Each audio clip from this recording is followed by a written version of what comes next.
Bugünkü çəkilişimiz Şəkinin arasındayı. Şəki rayonunun Köhnə bazar arasındayıq. Bax, belə ərazidə dayanmışıq. İnşallah buradan çıxıb Zaqatalə gedəcəm. Yer yoxdur. Çıxmışam bura, binanın üstündə buradan çəkiliş eləyirəm. İnşallah gözəl dayımızdır. Allah dayımıza can sağ versin. Allah ömür versin. 3 kilovat, 3 minabrot.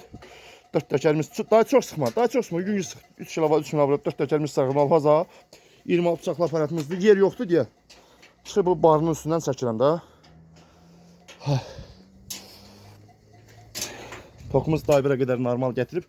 Orada bir 3-4 metr nazik gelib. İnşallah dedim dəyişər. Daha inşallah bir dənə xodda zəhmət olmasa. Vur yuxarı xodlanacaq. Qabarat yıxsın. At geçsin haydan.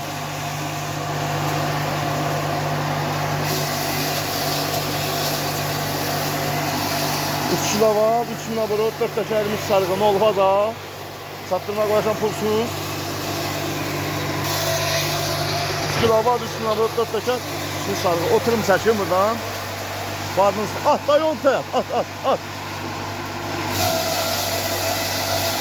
3 kilovat, 3 minabrot, 4 təkərimiz sarğın olmaz ha. Danışan usta sarxan biləsi. At onu təyət. Danışan usta sarxan biləsi var balası. Ne olmaz adı. Dayının canını dəhrədən qurtardım. At. Nətərdir? Əladır. Söndür. Mən də barıdan düşüm aşağı.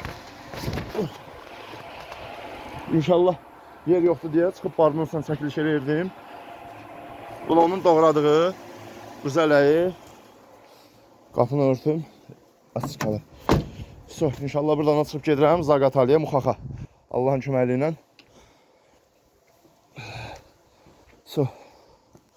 Dayı nətər çəkdi? Əla. Allah xeyri versin. Allah cana dəyməsin. Allah aldığından minqət əvəzini versin. Xeyir olsun. Sağ ol.